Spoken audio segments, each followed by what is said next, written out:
السلام علیکم ورحمت الله وبرکاتو.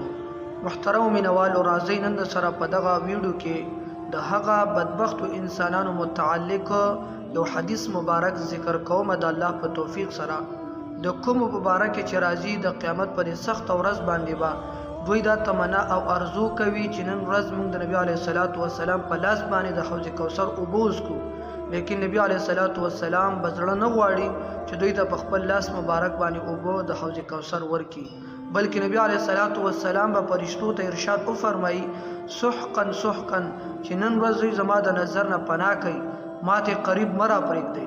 د هغه اشخاصو په باره کې یو څو خبرې د سره ذکر کوم. راځئ دغه ویډیو را سره مکمل تر آخره پورې وګورئ. په بخاري شریف کې او په نورو احادیثو کتابونو کې محدثینو د یو حدیث مبارک را نقل کړی دی چې د قیامت په دې سخت ورځ باندې با جناب محمد رسول الله صلی الله علیه و آله وسلم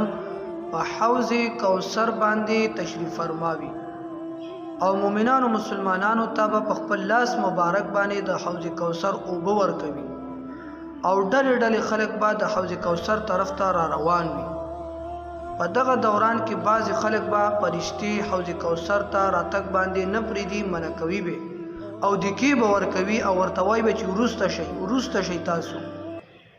نبی علیه الصلاۃ والسلام به ذات خود چې دغه آواز او دغه شور واوري نو فرشتو ته به وفرمایي چې ای فرشتو دا خو زما امتیان معلومیږي، تاسو د څه له کبله د څه د وجې نه دوی حوض کوثر ته او ما ته نږدې نه راپرېږدئ او وروسته یې شړئ. نو په دغه وخت کې به د الله تبارک وتعالی له طرف نه یو آواز راشي انک لا تدری ما احدثوا بعدک. په تحقیق نبی علیه الصلاۃ والسلام ته دغه خبره علم نشته چې د وفات نه وروستو دغه خلکو کوم بدعات او کوم رسومات او رواجونه خپل کړي وو. نبی علیه الصلاۃ والسلام به د الله تبارک وتعالی د دې قول بعد وفرمای فاقول سحقا سحقا چې فرشتو دغه خلک چې کوم زما د وفات نه وروستو دوی په دنیا کې کوم بدعات رسومات او رواجونه د غیر خلکو خپل کړیو او زما سنتو باندې عمل نه کول، دا ما نظر نه پناه کوي، زما د مخ نه لرې کوي. نو د نبی علیه الصلاۃ والسلام په حوض کوثر باندې چې کوم مؤمنانو توبه ورکوي هغه خلک به موحد وي او هغه خلک به د نبی علیه الصلاۃ والسلام د سنتو پابند وي. د نبی علیه الصلاۃ والسلام په سنتو باندې مسلمان ته شرم او حیا ورځي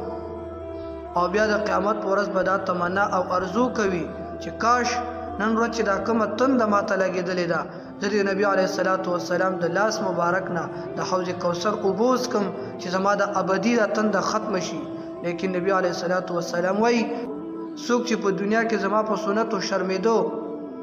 او زما سنتو باندې عمل نه دی کړی، نبی علیه الصلاۃ والسلام وایي